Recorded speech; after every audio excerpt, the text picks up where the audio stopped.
One. Hello, Fit Fine and Fabulous. This is Coach Twy here. You guys know me. I'm the founder of Fit Fine and Fabulous. And tonight's guest is so cute. Okay, look at that red lippy girl. She is Dr. Ajita.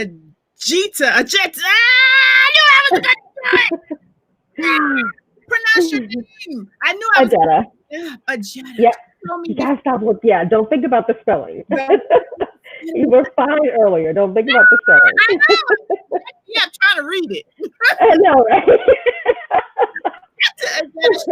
So awesome, ladies. And for those of you who do not know, she is a grief and trauma therapist, certified doctor. Honey, she's in here about to spread some good knowledge to us to help us learn how to navigate our emotions with food and our emotions just in general, seen and unseen. I'm told we had a little mini meeting before the meeting, and she had me like, "Oh, we gotta go live so you can share this, girl."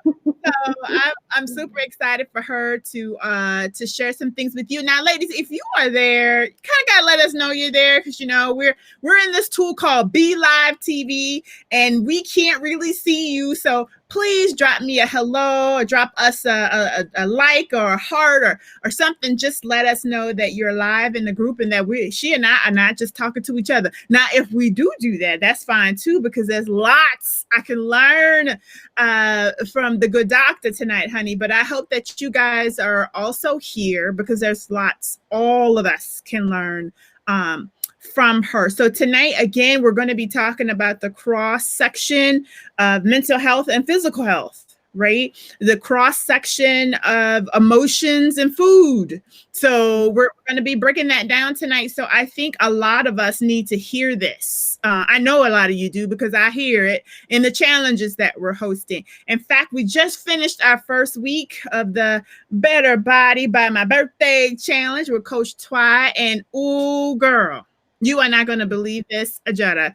One diva lost 13 pounds in 5 days. Come on, somebody. Come on. And we're eating 5-6 meals a day, which is just fantabulous. We're not starving in here. So she did a fabulous job. Another diva lost 9 pounds. Another diva lost 8 pounds. Another one lost 7 pounds. Another one lost 8 inches. We talking about in 5 days. And it's so wonderful to see ladies watch their blood pressure drop in 5 days. And they're like, I didn't think it was going to happen that fast. It's like, yeah, your body's been waiting on you. Yes, that's right. They're waiting on you to get it right and tight. So as soon as you do it, it responds. But as soon as you do it in the right way. So we are so excited to share with you what the right way is. So be on the lookout for our next challenge, because we are in love with helping divas get fit, fine, and fabulous. And tonight we're going to talk about getting fit, fine, and fabulous in the head. In your head. Because we were talking about how hard, right? It's really hard sometimes to get your mind right. It's not that we need to know how to make the chicken, because we can all follow a recipe, right? It's more along the lines of, how do I get myself up to get to the grocery store to buy the fish and the chicken? Sometimes our minds are just not right. Help us out, Doctor. How would you get this conversation started in terms of getting the ladies' minds around mental health and physical health? Help us out. Absolutely. So I would start by saying that they are absolutely connected. They are interrelated. There's this intersection, right? So when we give our body what it needs, it, like you said, responds, right? And so it responds by giving us good sleep, right? So that we have good energy, so that we have clear thoughts, so that when we are faced with making a decision regarding whether to feed our feelings or feed us, our body with nutrients, we're able to sacrifice the temporary gratification, right? We're able to really make that decision because we aren't deprived, right? From an emotional perspective, we're not responding based on our deficits, which look like cravings, y'all. Right? They manifest as craving salt and sugar. And listen, I'm talking to myself, right? Because I know that even though I know better, it doesn't always translate into me doing better. Oh, let's pause. Right? Let them marinate. We got That's right. eat that part right there. That Yes. whole major, which you just dropped right there, just because we know better, it does not always correlate to doing better, right? And I'm in that boat as well. So health and wellness. Like I think I posted this earlier this week. I mean, it's my life is what I do, but it's not what I always do. Sometimes I'm tired.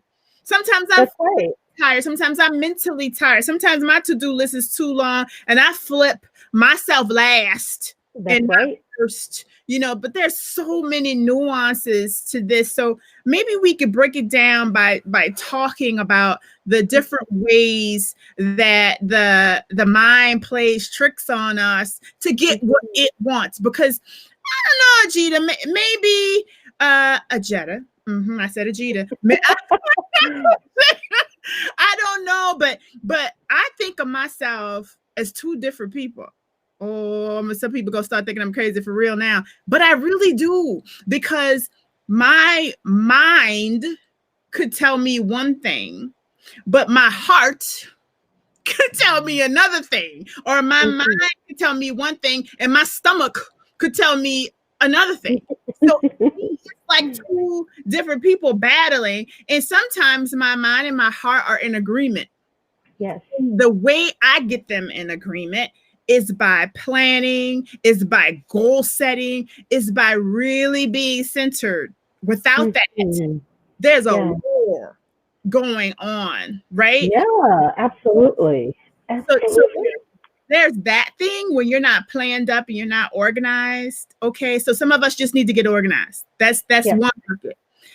Then there are some of us who really have a emotional unmet need that we are filling with food, that we are filling with alcohol, that we are filling with sex, that we are filling with everything else other than what it really should be, which for me is God. Like, you're not going to fill your cup up with him. All kind of other stuff is going to fill it up, So there's the not being organized, and there's the spiritual depletion, I guess we could call it. Absolutely. Probably a whole nother bucket that I don't even know. So maybe we can walk through the journey of the different variations of why people eat their feelings, why they do that. So I think we could be here all day talking about that piece, right? But I think if we were to kind of get down to the basic level, the body is geared towards survival, right? And so if the body and sugar satisfies the immediate need, right? It just satisfies it. It's an easy fill, but it is short-lived, right? And so oftentimes what ends up happening is that we are often on, somewhere on this continuum of being coming from a space of deficit that could be emotional, spiritual, psychological, mental, physical depletion, right? And feeling like our cup is full. Now, that cup being full isn't always filled with the things that we need, but nevertheless, it is full, right?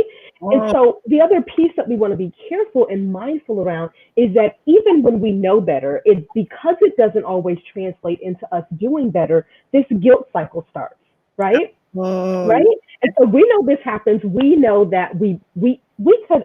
I am the queen of meal prepping and then not eating what I prepped. I know what that's saying, talking to somebody, right? Don't do it. That's me. I just threw some vegetables I didn't eat last week. I hate leftovers. If I'm honest, I do not like leftovers. And so I have to be super intentional. I also know that we have been socialized to reward ourselves with things, food being the most accessible, right? And so that's one piece. It's also, for many of us, about control. When we are having a stressful day, or we have had a traumatic or chaotic experience, the thing that we generally can control is what we put in our body. I never thought about that as a way to control life. I never connected that right there. Wow. It's really important for kids who very rarely have agency over what's happening in their day. They're usually acted upon, right? Yeah. But they often can control what they eat, even if it's the junk food, right? Or we also have to think about access, because not all of us some of us still live in food deserts, right? And so that's a real thing. It's a real thing. Having And access then, to food. right, having access to food.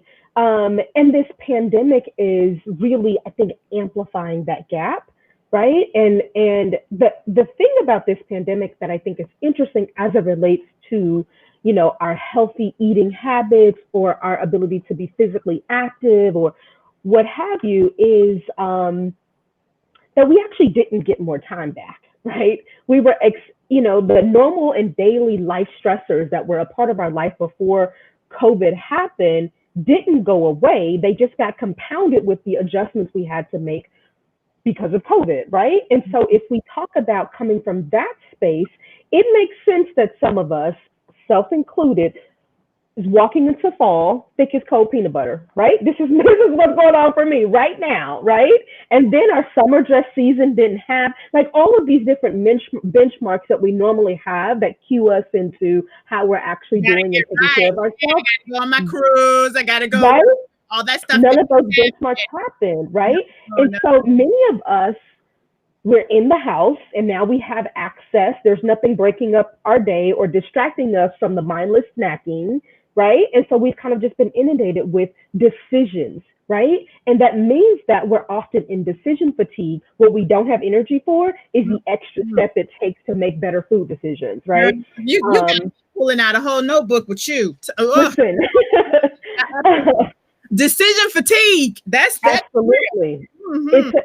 It's very real, especially as we are, you know, again, we're battling with the prep of it, right? And learning. I don't know about you all, but I have spent a lot of time trying to figure out how to read the back of the label, right? And so when we have a gap between what we know and what we need to know, we default on what we're comfortable with, which might be fries from McDonald's. Right? Or we talk ourselves and we convince ourselves that any salad is healthy when that's not true. We know that there's some really unhealthy salads, but because we don't know what we don't know, or because we get stuck in this decision fatigue, we default to what is convenient and what is comfortable.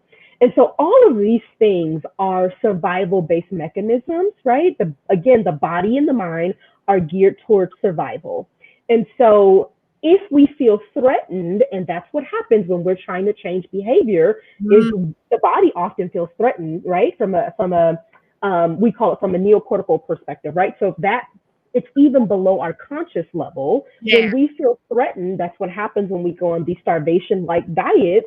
The body's like, nope, let me store that because I don't know when I'm going to get proper nutrition or when the next meal is coming, so it goes into survival mode, and we feel it with headache and fatigue, and you know, it feels like I have a sinus infection with diarrhea, all of these things. Some of that's detox, but some of that is the body saying, I'm going to hold on to what I can because you have created an unpredictable situation, right? Can we pause right there for a second? Because that's a real thing. And we need to talk about this in greater detail because we have others on Facebook and other platforms who are promoting 10 days of just drinking water or 10 days of smoothies or 10 days of only liquid and 10 days of soup and all of that stuff. And it's truly not a healthy thing for a long-term situation. Even if you're like, oh, I'm just going to jumpstart my journey. But what you're really doing is like what she's saying is you're confusing your body. You're making it unpredictable. The reason why our challenge works, especially in the first week, is because it's so predictable. Your body can say, oh, I could rock with Nicole. I know Nicole is going to feed me in 2 hours because she has all the food. I see it. I know it. So it'll release the fat because it knows it's going to get some food. It's the same thing with water, right? You may have the cankles and the fat wrists and all the other things going on. It's probably water, right? If you drink more water, in your mind, you're like, well, I don't want to drink more water. It's going to make me more bloated. It's not, friend. The more water you drink, the more water your body releases. It's because it's beginning to trust you. And that's why I always say, me and my body, we two different people. Because guess what? My heart is going to beat whether I'm awake or asleep. I don't have control over that. My blood is going to, I'm not in control over the blood flowing and the cells growing, the fat or the skinny ones. You know, I'm just not in control of that.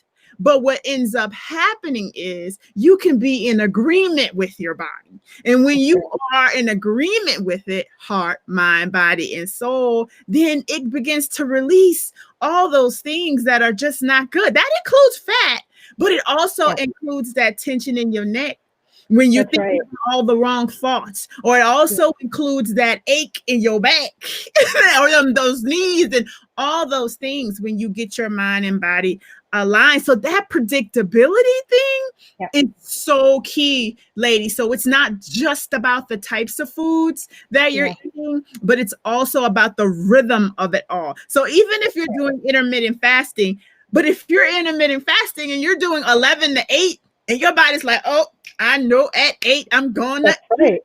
That's right. Then you know what? Guess what? It's cool. Or at 11 I'm going to eat, and at 8 it's over. Your body knows that rhythm. So get into a good, healthy rhythm, and the way you do that is by learning your body, because your rhythm may not be my rhythm. I might be, you know, a certain hour time to eat. You might be a different. But to get to who you need to be in that rhythm, to get to your ideal rhythm, you're going to have to go through something. You're going to have to go through the wrong rhythm to say, that one's not. That doesn't work. Yeah, that doesn't work. Like, but the thing is what? Don't freaking quit. We quit too soon. That's right. Yeah, we absolutely do. We give up too soon. We shame ourselves into thinking that perfection is the standard, right? We shame ourselves into thinking that that failure isn't a normal part of the process, right? We shame ourselves into thinking that we don't have a new choice that we can make in each new moment that we are given. So even if 5 minutes ago you made a decision, right?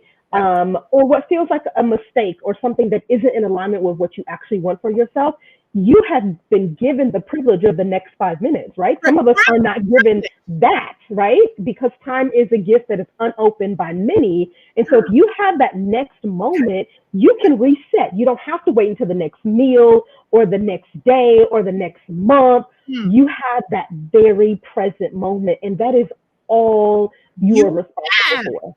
That's all you're responsible for. So sister doctor, you just spilled out so many. I can't even write everything you say. That's what I'm trying to do, because every feels like something I need to remember. So I'm like, you are amazing. Thank you. Because I think what we talked about before we went live, y'all, we talked about putting words to those feelings and emotions makes it easier to manage and for us to get past it. Once we go, oh, that's what I'm doing. Yes, it really helps you to step past that. A lot of us think this weight loss thing is just about recipes. Man, it is not. That is mindset, right? Because what we tell ourselves is what we believe, and what we believe influences what we do. Right? And so they're all connected. And so if we want to be able to change our beliefs, sometimes some of us need proof. That's the reason that some of these detoxes are really helpful, because it helps us disrupt what we believe about ourselves. I cannot lose weight. Those detoxes at least get us, proof that that's possible, but we still have to change. You can, right? And we need to be able to internalize the belief that this is possible, and then that will flow over, right? Again, these things are interrelated. What we think, what we feel, what we do are all connected. And so start with the low-hanging fruit. Some of us need physical proof, and that's the reason that doing something, whether it be walking or increasing water intake or, detoxing, those things help us repair our negative self-thoughts that we have about ourselves, right?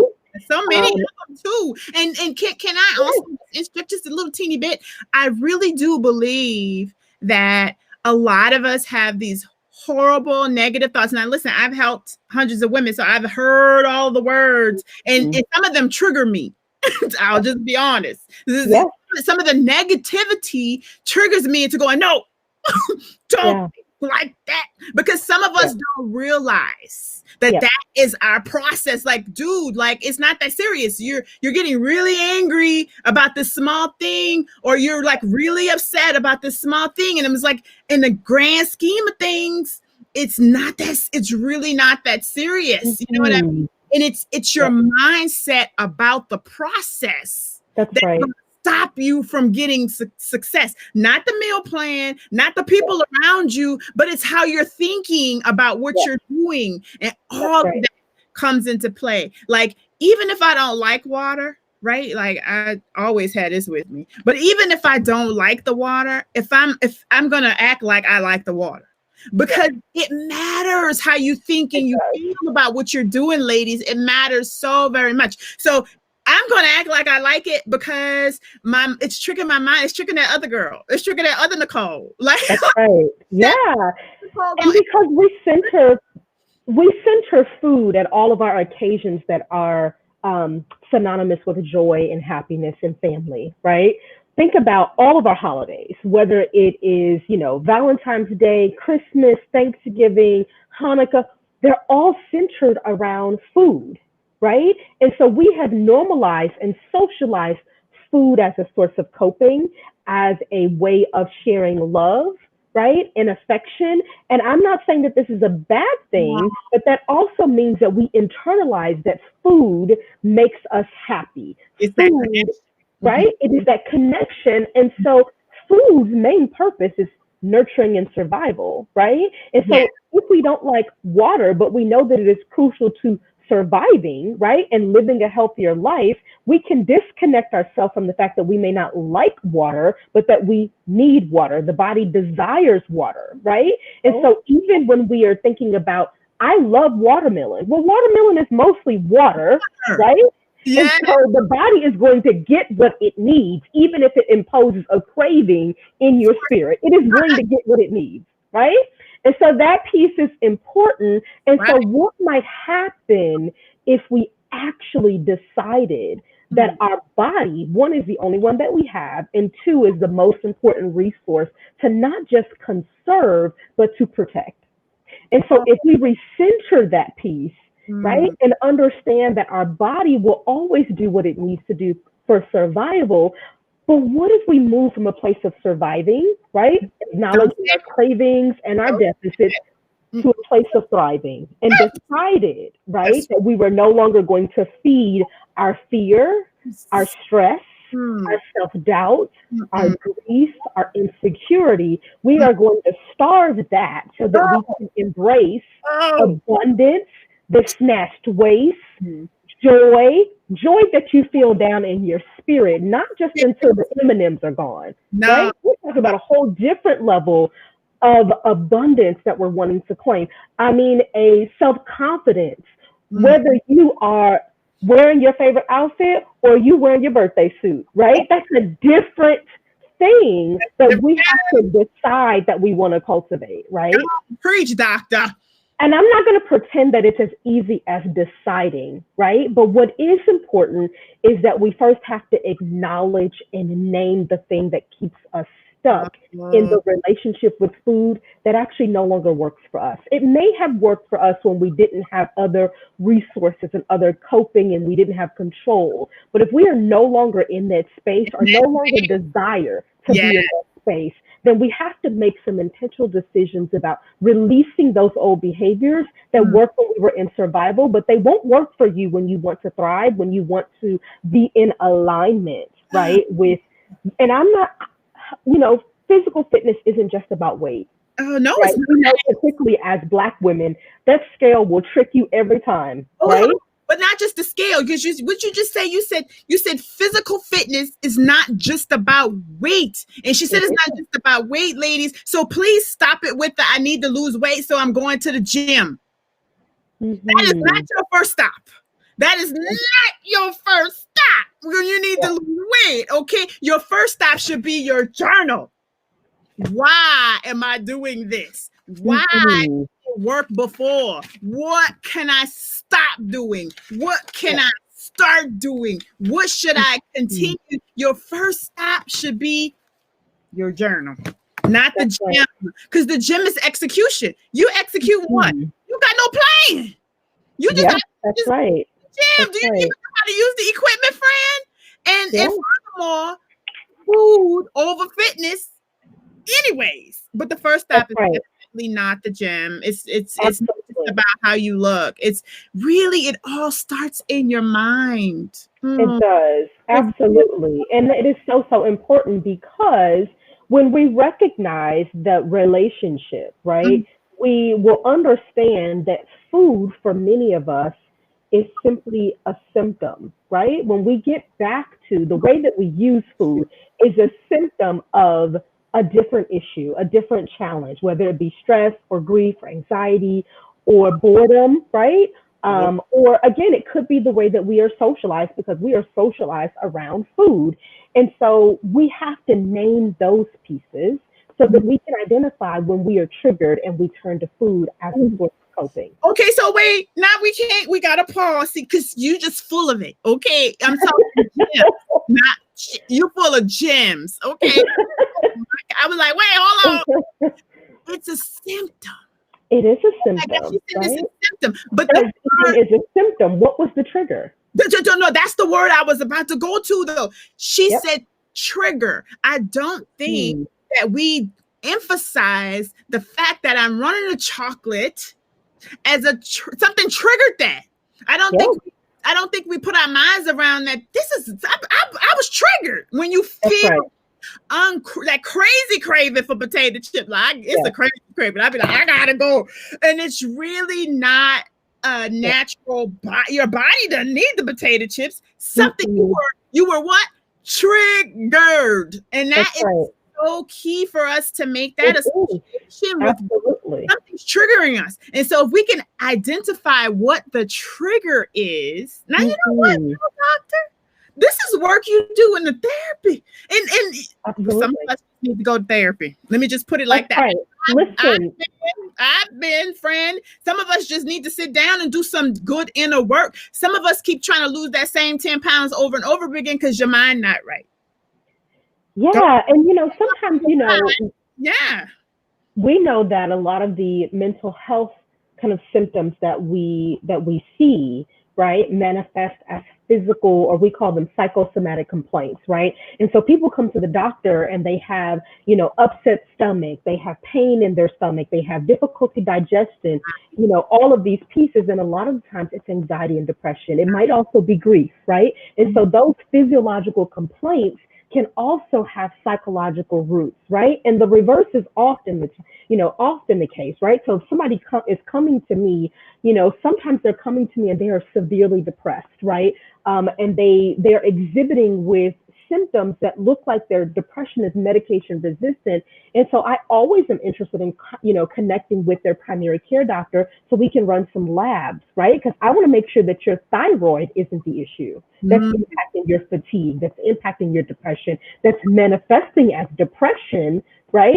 I want to make sure that you're not in a toxic work environment that's killing your sense of self-esteem, that's killing your sense of feeling in control and autonomous and safe, right? Because all of those things will trigger you to engage in a response that feels more in control. That could be food, sex, shopping, substances, you name it. But we really want to make sure that we're giving our body what it needs. And here's the thing that happens, because again, the body is geared around survival, is in the trauma world, we talk about the body keeping the score, right? And so we know that I feel it in my joints. I get this pain in my knee, and it again, we always talk about it. I know it's gonna rain because my knee getting acting up. The reality is, right? Yes. You know where anxiety. If you all just pause for a moment, and whether it is anxiety or grief or depression or sadness, just take a moment and take a deep breath, right? Plant yourself wherever you are, put your feet on the floor, just get really planted in your body and take a deep breath and locate where that feeling, whatever it is, anxiety, depression, whatever it is, it's sitting in your body right now. It feels like a pain in your neck. It feels like a knot in your shoulders.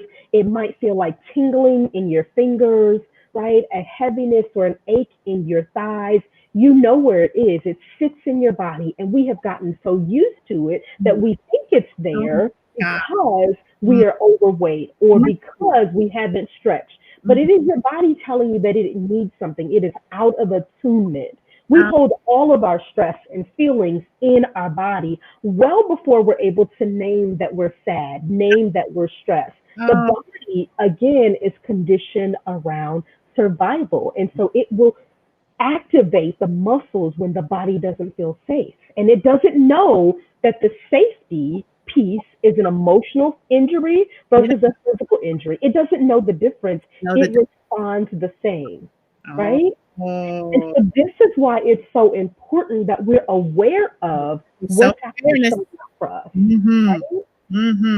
That is, friend, listen, this is recorded. So I rewind so I can write some stuff. You are amazing. I absolutely holistically agree with all of what you said, especially around your body showing and sharing and showing up with the illness before you even put a name to it, right? And so a lot of times we associate the things that we're ailing with as some type of illness. It's really not. Like it's really a word. Sometimes absolutely thoughts, and we don't get that our minds can master us so much. That's why, again, I talk to myself like sometimes as another person, because your thoughts drive so much. I could think my way into so many positive things. I tell this to my son all the time. You don't think you're gonna make that goal, 9 times out of 10, you're not gonna hit the goal, right? Whether you think you won't or you think you will, you're right. Either way, right? You're absolutely right. You gotta see yourself in that way, but the same way that you could will yourself into a better situation, it works the opposite way too, though. You can will yourself into the hospital thinking of all the things that could go wrong and all the things that didn't happen right and you gotta let a lot of that go. And I love how you said, and I'm putting my feet down on the ground right now because they were like kind of up. My feet are planted. Plant yourself. That's right. We move so fast, friend.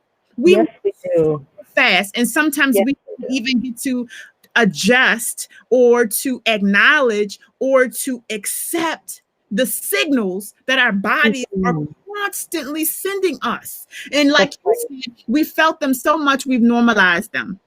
Yeah, and we're taught to push through them, right? So how many of us have gone to work sick, right? How many of us have, we know we aren't feeling well, but we push through anyway, right? We don't take time off. We feel bad about sitting still, right? Because for many of us, right,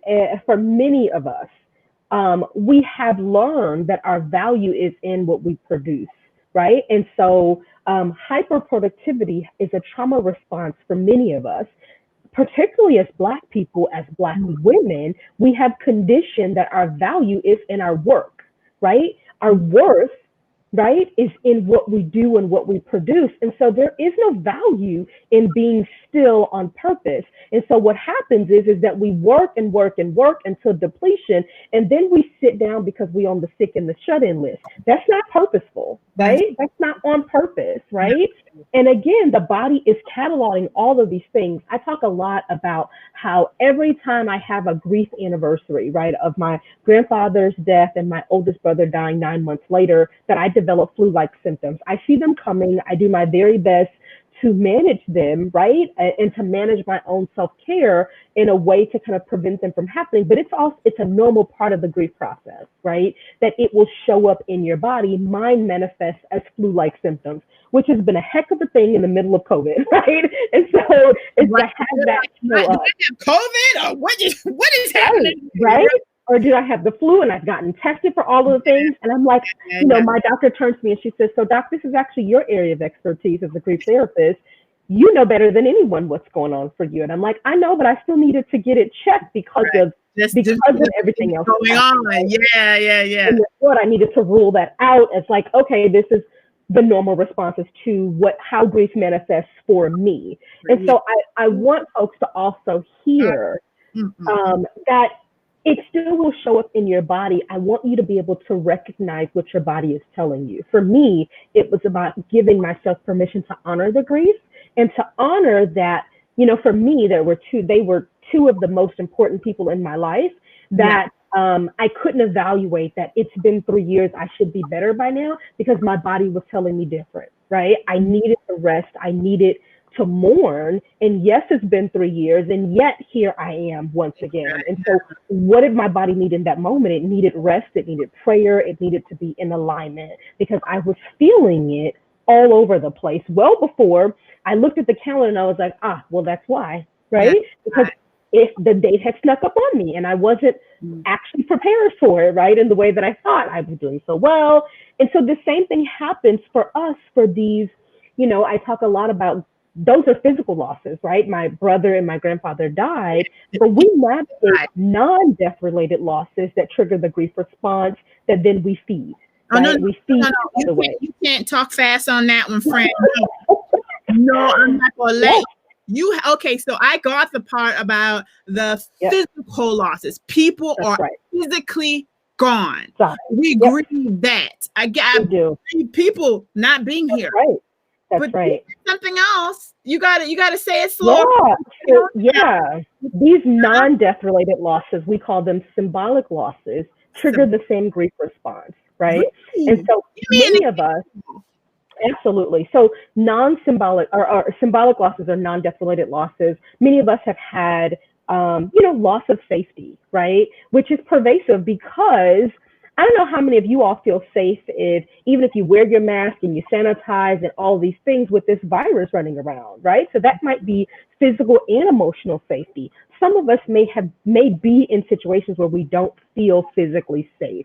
That's a symbolic loss. Some of us have lost homes and lost income. Even if we're still receiving income, it might feel unstable right now, right? Mm-hmm. We might be grieving the loss of a relationship. And I don't mean just intimate relationships, right? This could be loss of a friendship. It could be, yes. A friendship that is different than what you anticipated, right? Mm-hmm. We could be losing part of our identity, right? So for me, as a newly single person that didn't think I would ever be single again, I had to grieve the loss of my marriage, right? And so I had to grieve the loss of what it looked like to have two parents in the home, right? Yes. And two incomes and all of the plans that I had for myself as a married woman. Those are things that you have to grieve, right?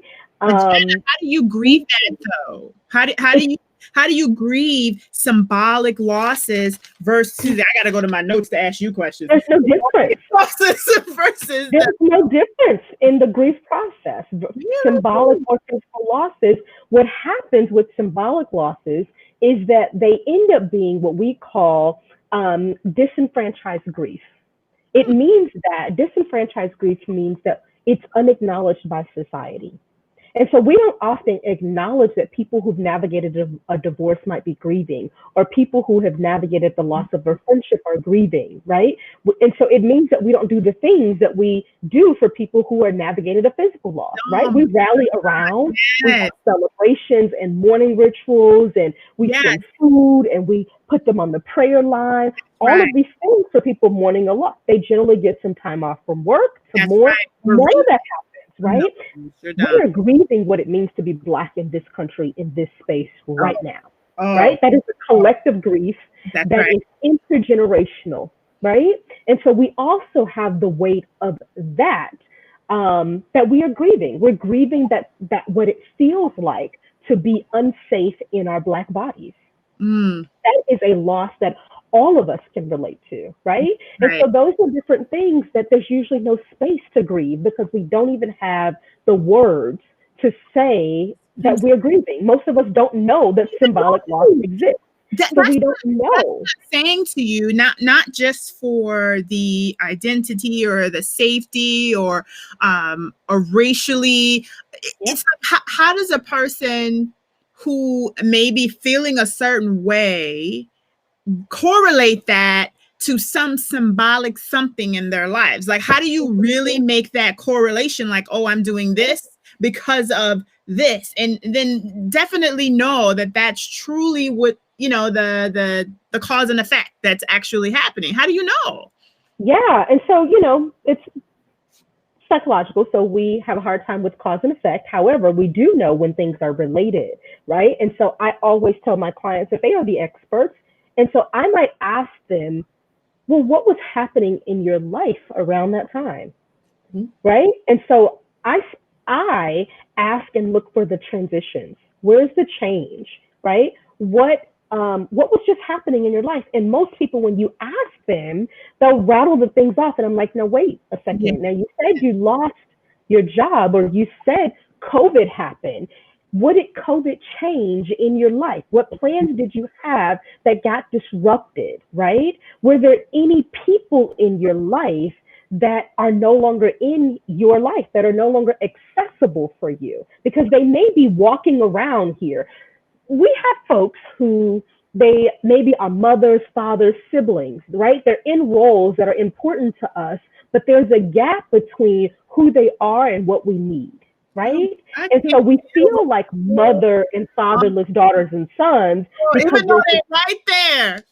they're walking this earth. They might be accessible. You can reach out to them. You can talk to them. But there's a difference in their mothering, right, versus the mothering that you needed, or their parenting as a father versus what you need. And so you have to grieve that gap, right?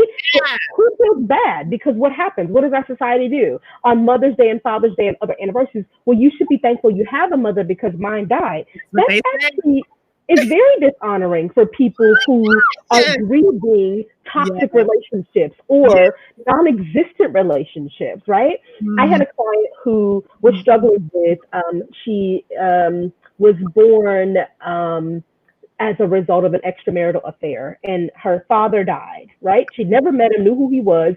And in this moment, she's struggling with whether or not she has the right to attend the funeral. That's a loss, right?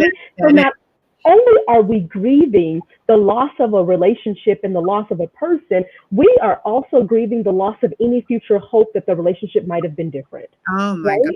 Yeah. And so right now, because we don't know how long this COVID situation is going to be, we're also grieving the loss of normality, the loss of predictability, because every day there's a new thing that we're having to grapple with. And we're doing it in an age where science is treated as opinion, right? And we can't trust news sources. And so these are all things that create this decision fatigue, this disparity, or this gap between what we think we understand and the information we feel like we need to actually keep ourselves safe. And so these are all symbolic losses. Oh, that's a whole chapter right there. Symbolic losses, or a whole area, a chapter, a group of chapters. Actually, it's a chapter in the book. Speaking of book, I think this is a great time to talk a little bit about that. I don't think we've mentioned it yet in our discussions today, but the good doctor has recently authored a wonderful book. Can you show us the book and share a little bit about it? Of course, she is a grief and trauma specialist. And of course, the book will be as powerful as her words are today. I can't wait to get my copy. And someone who is watching tonight, who has left a comment, who has let us know that you are watching tonight, will get a copy of this book, because we are going to, well, not me, she is going to go through the comments and read them. And she's new to the group, so it would be just randomly choosing one of you. So if you are there and you are interested in her book, please do leave a comment. But we also want to leave a link. If someone out there who is listening, could you help me out and please type the URL? Can you share where they can get your book from? Absolutely. So the book is called The Gift of Grief, a practical guide on navigating grief and loss. And so it really is for the everyday person. Although I am a clinician and educator, I have written it so that it is accessible for everyone. And so you can get the book directly on my website. So it's my first name, ajetarobinson.com/book. It is also available on Amazon. And so if you search the book name, The Gift of Grief, and my name, it'll pop up. And so I really wrote the books to give us language, right? And so I talk about the impact of the different things that just affect the grief process, right? And so we often don't think about race and poverty and income and our relationship with the deceased, whether we had a relationship or not, all of those different things that can impact our grief journey.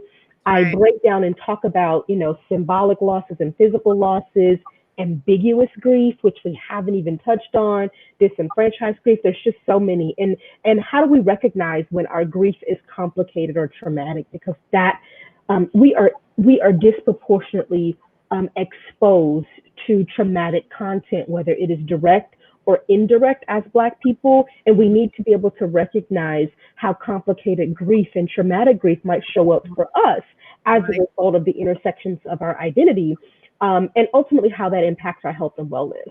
I talk also about social media and grief.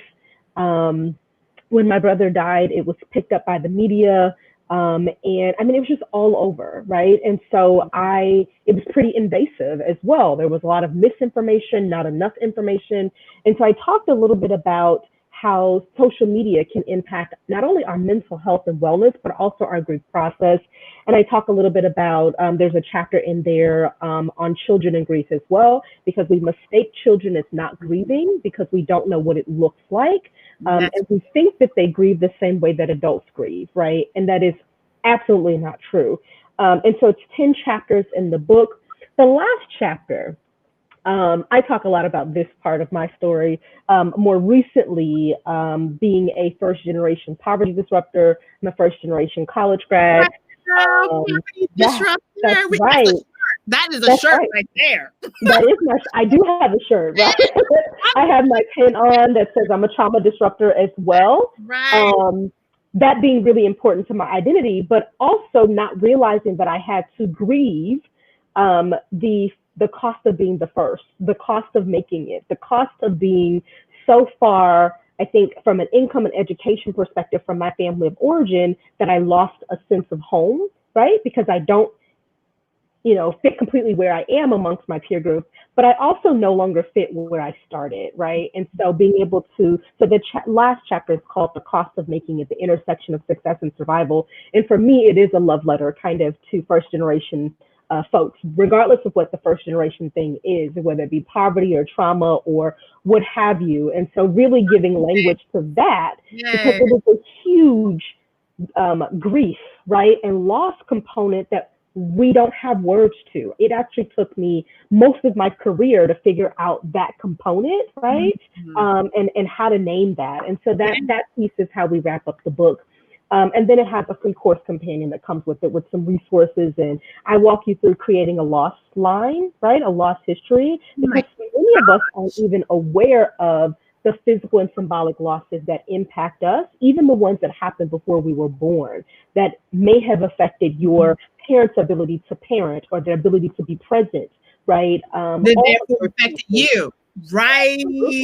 Absolutely. Oh my gosh, yeah. And so those are the things that the book talks about. So I'm super, super excited to give a copy away to a member of the group.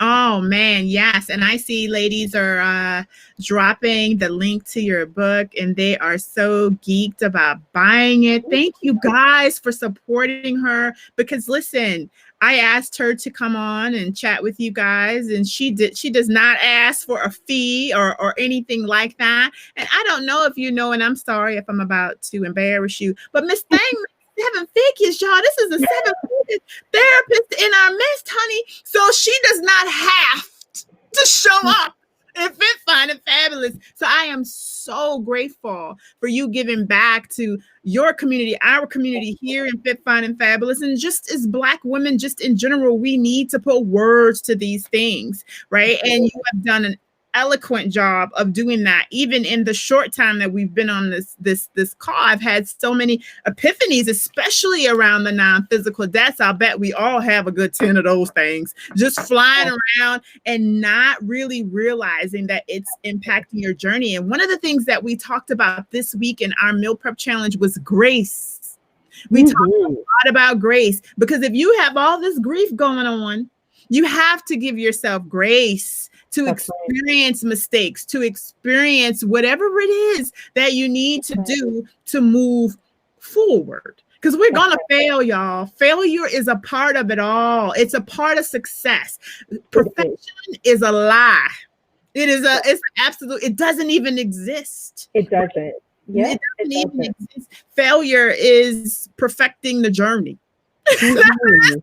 Only way Absolutely. to perfect. And there's so many nuggets and lessons that we learn about ourselves and about our experience, about what we need, about what we even want to let go of, right? Somebody right now has an expectation of themselves that Mm. doesn't even belong to them. It is the thing that you have inherited because Oh, someone else has given it to you, whether it be society or your family or your partner or oh, wherever you got it from. It's not even the thing you desire for you. It's no. the thing that you think you should want, right? Oh, It's the thing that you think you should have, right?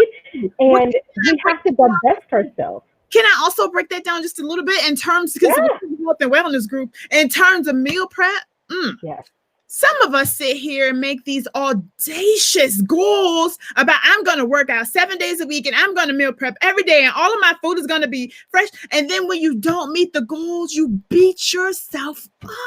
Who Mm-hmm. told you to make all them goals like that? That's And right. the first week you've been eating bad for 20 years and now you're That's trying to do all of this. right. And That's then you right. beat yourself up. Like That's right. grace, friends, grace is what we need in all areas of everything that we do, not just weight loss, not just grief, but Yeah. even work, kids, everything. Remember the grace. Remember the grace. Remember the grace. Absolutely. Absolutely. I think that grace piece and self compassion is so important. And so I Mm, think it's a lot of times like, how would you talk to your best friend if they were having this problem? oh, Right? Because we can give that to other people, but we are often our worst critics. And great. so it is a journey, right? And again, each moment that we have, we get to choose something different, right? And so even if we make a mistake or slip up, because if we look at it as, it's not this 21-day challenge or, whatever it is a commitment that we're making to ourselves for our life, we might think about it differently and knowing that, we should build in the discipline and the habits so that we are choosing as opposed to reacting. We often react based on our triggers and that leads us down, the can of the Pringles, right? Right. Whereas opposed to if we're able to slow ourselves down and say, this isn't actually about food, this is about this other thing, we might choose to only eat half of the Pringles, right? But we might do it with intention. And that right there It is is a win. some of us will eat Absolutely. the 2 chips knowing we used to eat the whole bag and still That's get right. mad at ourselves. Don't do That's that, right. friend. The fact that you Mm-mm. only ate 2 is huge. It's Yes. absolutely huge. That means because you're course correcting. The fact that we don't feel that it's huge is that Mm. perfection. Like Yeah. you're not gonna start off perfect. Who started off walking? Yeah. Crawled. we Yeah. and then we walked into some of us ran first, but still, it's That's right. all a process. It's all totally a process. I've loved almost everything that you said tonight. I amened it, and I love what you said about your what was it your friend? Like, how Yes. would you talk to a friend? The analogy that I give is, how would you talk to a 2-year-old who's trying to learn, or maybe a 6-year-old who's trying to learn how to ride a bike? That's And they right. just keep falling. Would You're you go, all encouraging. right, Yeah. just put the bike away. Just put Yeah. the bike away. Right. You don't Yeah. tell the little 6-year-old to quit. What'd you say? Get on up, friend. You got Hmm. this. It's the That's right. thing, sisters. It's the same thing with meal prep. It's the same thing with going after that career goal, going after whatever it is you want. You have to keep going. And I love what she said about the journey. There's so many learnings and lessons in the journey. The only reason I know what I know about anything is because I failed at it. That's right. I've That's done it right. wrong so many times. I could tell you I'm a perfectionist in what was wrong. That's right. Right? I And can I tell think that that you. support piece is important. It's part of the reason that I love this community. I didn't scale my business to We love you too. And your love go unnoticed. We love you too, friend. um, I didn't scale my business to multiple seven figures without support, right? And when I decided I wanted to scale it from 1 million to 5, I went and I got a coach, right? Because I said what got me to 7 won't get me to 8. I need somebody that is on the other side of it. I also knew that it would be easy for me to play small because I never thought about getting to 7, right? I didn't expect to get to 7. So I could be comfortable there if I didn't have someone around me keeping me moving forward and pushing me, right? Because some of us, you know, we might be the healthiest, or we might be the most active, or the one that's achieving in our circle. We might be the smartest ones in the room, right? In our virtual room. And I always remind myself, you're in the wrong room. In the wrong room. You need to be in space with people who are going to require that you show up as your better self. It may not always be your best, but it can be better than where you came into the space. I can't hear her no more, y'all. To me, that's why I stay in the group. I call myself a lurker, but you know, I love the recipes and I pay attention because I know that I need community. I need folks who will bear witness on this journey of me failing and starting back again, and will cheerlead for me when I can't do it for myself. This is the richness of this group, right? This is the richness of these spaces, and to have someone like Nicole who teaches you not to deprive yourself, but to be intentional and in attunement with what your body needs, right? And to give yourself permission to not get it right all the time, but to do it again anyway, right? That piece is so, so important. Sure, and it's why I'm thankful. Yes. No, thank you so much. Absolutely. I'm happy you were lurker, friend. And I take my notes. I drink my water. And I have learned to just be in movement, right? And some days, the movement I thought I was going to be in isn't the movement my body needs from me that day, but I commit to moving anyway, right? And so I have to modify. My jumping jacks look different, right, than what I thought they would. I don't jog, but I walk quite fast, right? And so that's where I am on the journey. And so, you know, that is okay. And so I think that word right there. Yes, no, I need you to preach that word, because we are always comparing someone else's chapter 21 to our introduction. Like, that's right. You just start, absolutely, and you're gonna say, "Well, I can't do that." Well, you're not supposed to do that, but you can do variation until you get to that, and the joy and the amazement that you will feel once you approach that. And what we're talking about is the journey. That's right. It's all the journey. It's absolutely all just listen. It has been a solid hour. That is insanity. I told you said 30 minutes. I was like, okay. What we are going to do is we're going to put a pin in this, and I want you to come back. I just like this thing. It's so awesome what you shared today. And we do need to collaborate again in some kind of way. You can truly impact the women in Fit, Fine, and Fabulous in a greater way. But this right here is what we needed to start our weeks. Thank you so much. And ladies, we have dropped that link to get her book. Please support her, because she is supporting us by showing up. She wrote a wonderful blog post for us as well. We are going to go ahead and share the link to that, and also add the link to her book. And you'll hear from us again this week on who the winner is. And also, if there are some parting words that you'd like to share before we leave, those last words are absolutely yours. Yeah, so I would just like to say, in all things, joy is your birthright. And so to reclaim wellness, whether that be physical, mental, spiritual, or emotional, when you know that that it belongs to you, you will claim it and you will seek it in all things. And so that is what I would like for you to just remember and hold as truth. All right. That was wonderful. That was wonderful. You guys, ajitarobinson.com/book is where you all need to be tonight. And Ajita, thank you so much. Thank you. I will be in contact again, because I already see them in the comments. She gotta come back. So much to reflect. We love you, girl, and we'll talk to you again real soon. Thank you. Have a good night. So much.